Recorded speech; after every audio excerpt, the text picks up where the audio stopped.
What's up, everybody? Soldier First Class here, and today's mission, we're going to be doing something a little bit different than I normally do. Actually, a lot different than what I normally do. I am normally the Final Fantasy guy. I'm also dabbling in video essays, which, by the way, just made one on Outlaw Star, and I will be making one on Bloodborne soon. So, subscribe to check that out. Anyway, so we're going to be ranking the main bosses of Elden Ring. We're also going to be ranking some of the minor side bosses that I like, and also don't like. We're not going to be ranking every single boss. As you can see in this tier list, we have a lot of them, and we're not doing that, because that's a lot, and I really don't want to rank the Beast of Farum Azula and Spirit Collar Snail, so definitely not doing that. And we're going to start with the Soldier of Godric, and that's clearly gonna be fucking S tier. There's just no other answer than that. Then we're on Margit the Fell Omen. Now, the reason why I'm gonna rank this where I'm going to is because I feel like there's one of two ways to take this boss. One, it's a really good introductory boss to tell you just how hard an Elden Ring can be, but also it's the balancing in this game is really weird. So some enemies that you would think would like just wreck your shit aren't that bad, and then there's others where like you almost get one hit kill every time you fight them. Margit's kind of a mixture of that. Margit's got some really powerful attacks. He can be hard to learn at first, but once you do, he can be a decently mid-range boss, I think, in my opinion. Out of the opening bosses, though, in the entire Soulsborne series, I think Margit isn't the greatest, but he's not the worst. So I'm going to put Margit in B tier. I really like him. I like his story, like everything, but I don't think he's the best boss to represent Elden Ring. Godric the Grafted. I'm going to go with, he's so easy compared to everything else in the game that to be the end of a legacy dungeon, I honestly just don't think he's like that great, and I would definitely rank him lower than Margit, so I'm going to put him in the C tier. Red Wolf of Radagon. This one's tough, because my dog's back there, and I don't want it to judge me, so we're going to put it in C tier. I like Red Wolf of Radagon. I think it's a cool thing. It's kind of funny that, like, when you look at Rennala and Radagon's relationship, that the Red Wolf would still be there, but it's kind of leading up to Rennala's boss fight. Rennala herself. Now, I'm going to go with, I'm going to go with B tier, because I like her fight. I think it has a lot of cool mechanics. I like that she not only uses magic, which is obviously Rhea Lucaria, she's the leader, but also that she can summon dragons, wolves, and just her boss fight's really cool, and her boss arena is one of the best in the entire game. Like, I absolutely love the second phase of her boss fight because it's just gorgeous to watch. So, I don't know, I think I struggled because I kind of wanted to put her in A tier, not because of difficulty or anything, but mostly just, I don't know, just the atmosphere, the music. She's really, really cool, so I'm going to put her in B tier. Not bad, not, like, mind-blowing, but still pretty good. This guy. Star Scourge Radahn. Oh, man. I'm going to go with A tier. I really like Radahn. I love his atmosphere. I love his boss fight. I love his arena. I love the lead-up to him, like, the different ways that you can go and fight Radahn. I'm going to put him in A tier because I feel like, you know what? No, he's going in S tier. Fuck it. Radahn's awesome. Absolutely love Radahn. And he's going in S tier. Let's see. Morgott the Omen King. I'm going to go with, let's go B tier. I like him, but he's not like that great, I guess. You know what? Let's move him down to C. He's not that great. He's memorable, but not like for any particularly good reasons. So I'm just going to put him in C tier. Fire Giant. Fuck you. Let's go Sir Gideon Ofnir. This fight is, it's weird because, like, if you're a strength build, or even maybe a dexterity build. I think the first time I fought him was with my, I know what I'm gonna get fucking roasted for this, but with my Rivers of Blood build. So I think Sir Gideon Ofnir is gonna be C, because like you can either walk in this fight and kill him almost before his dialogue is over, or he's a bastard to fight because of all of his spells, depending on who you've killed throughout the game. Like if you've killed Rykard and a few others and stuff, and you get like his spells ranked up, Ofnir can be really hard depending on your build. But he's just too easy, I think, for what builds I went with, like my strength and my dexterity build, to put him any higher than C tier. Although his voice is dope, and his introductory monologue in the very beginning of the game, especially when he like screams "loathsome dung eater," is awesome.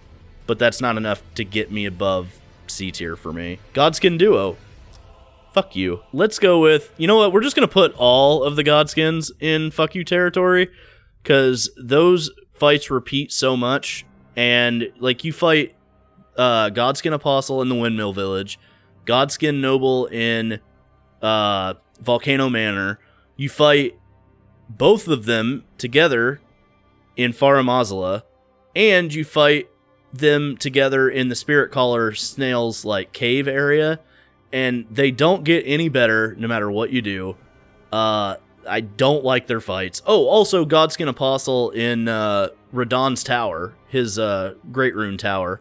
So yeah, Godskin Apostle, all the Godskins, fuck them. Let's get them out of here already. So Royal Knight Loretta, I'm gonna have her up here because, like, I like her boss fight when you are heading towards Ranni. Like, I really do like Loretta's boss fight.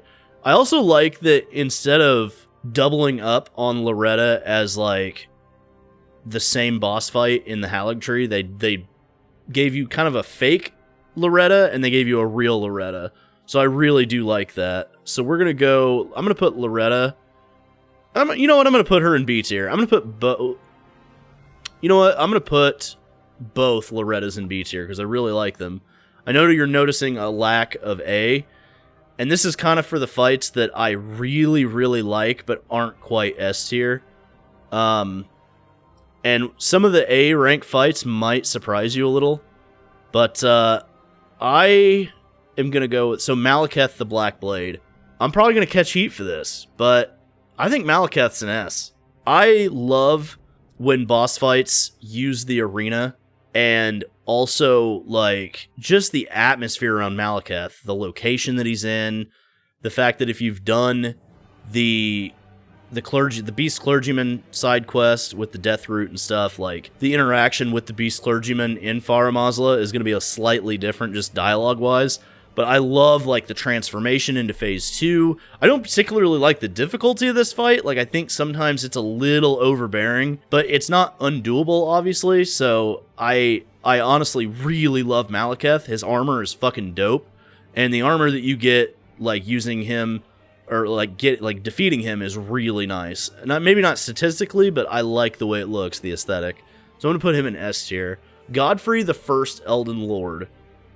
I'm gonna go with, I wish they had the version of Godfrey on here, and I'm really surprised they don't, because they have fucking every other boss in the game. But I think I'm gonna put, I think we're gonna have our first A tier, and that is gonna be Godfrey the First Elden Lord.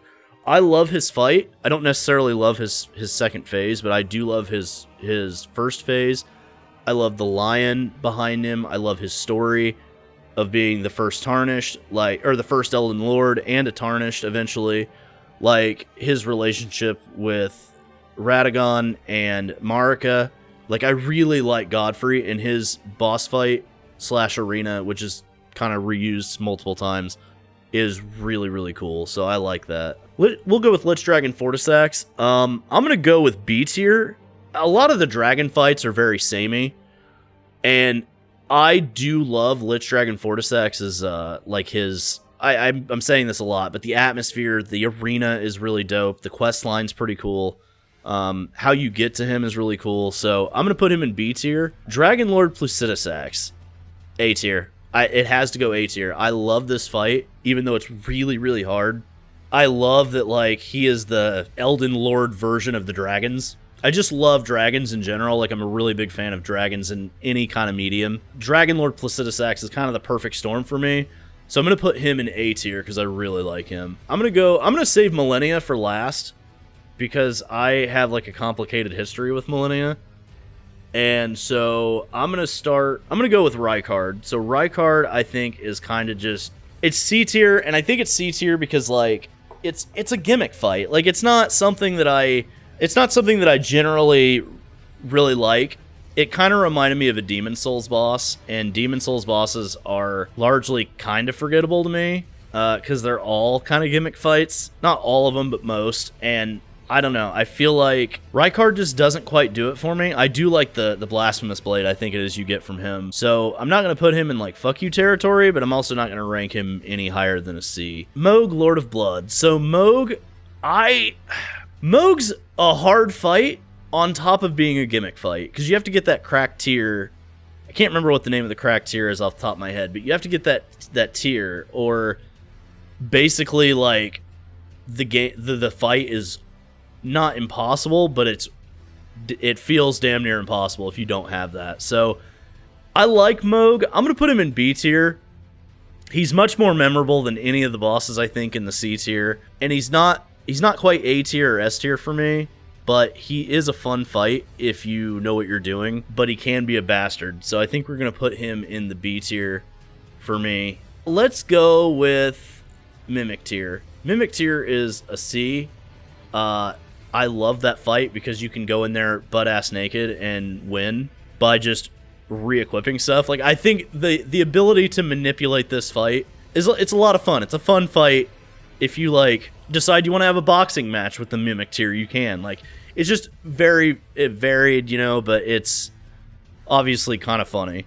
Alright, let's go with Flying Dragon Agheel. So I want to put Agheel in C tier. It's a fun fight, but it's just another dragon for the most part, and it's the very first dragon you come against, and I like the fight, but it's not, like, super memorable, but I did want to put it on the list because it is a fight that I do enjoy. So the next one will be Radagon of the Golden Order, and I know people are going to roast me to hell and back for this, but I'm gonna go with...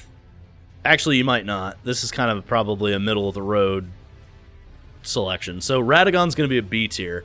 I might be one of the few people that actually likes this fight, and this is one of those boss fights where I feel like everything we went through in our journey to get to this point was totally worth it to reach this boss fight. Now, I don't think it's S tier or even A tier for me, because I just don't think it's got enough variance, and it doesn't have enough, I guess, nuance to make it a higher tier, but it's fun. It's not, like, ridiculously difficult. Like, he's got some pretty hard-hitting moves, but it's not a fight that I feel is overly unfair, and it's a fight that I really enjoy, and obviously the music is fucking badass, and so is the arena. Like, that, it's just you and Radagon, and so I like the fight. And it's not any lower than a B tier for me, but it's not one of those fights that goes up into the A or S rank. Elden Beast. Fuck you. Crucible Knight. Fuck you. Patches. Well, I think we know where he's going. Yeah, S tier. Patches. S tier. Just because it's Patches. That's it. That's literally the only reason. So, Tree Sentinel. Fuck you. So, now that we're done with all of those, I want to see if there's any that I have not ranked that I should. You know what?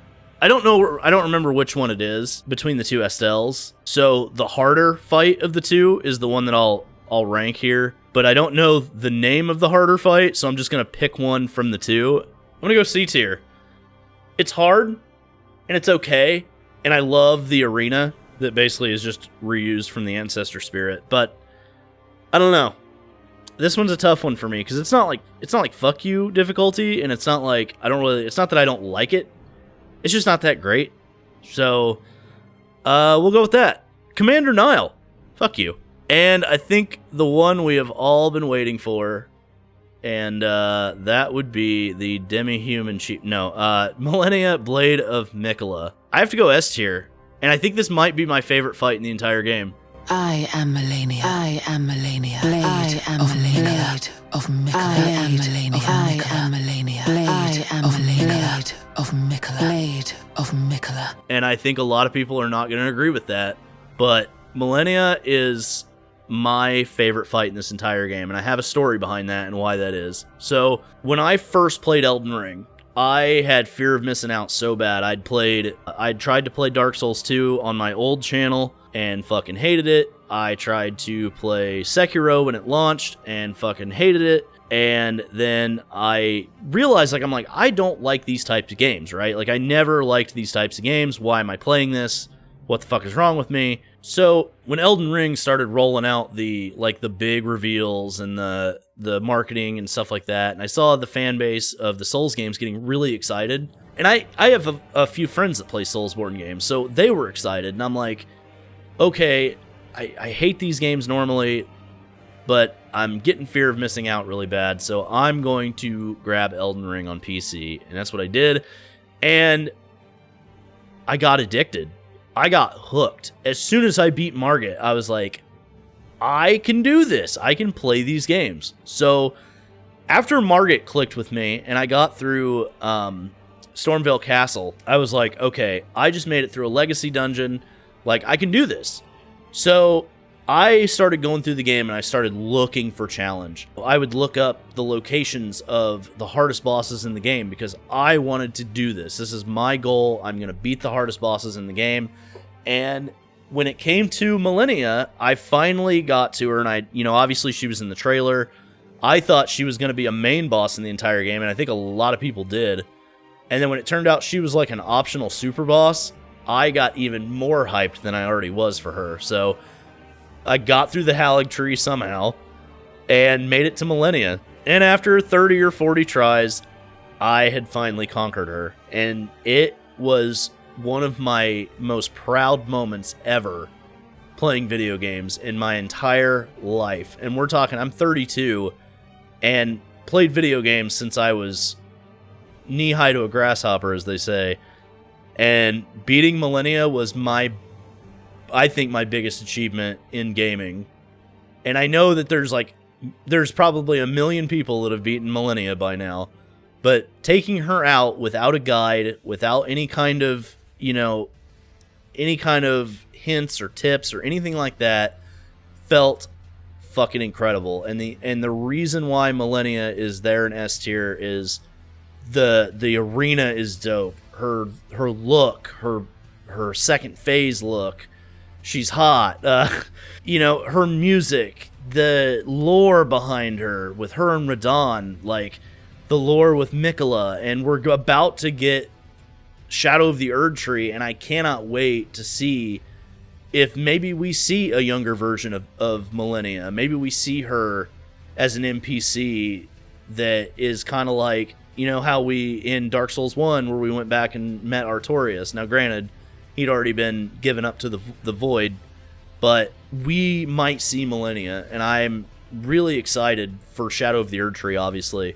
And Malenia is by far my favorite boss in the entirety of Elden Ring, so I'm going to go with her in S tier. There's no other real bosses that I want to rank, I guess, so I think we're going to end it there.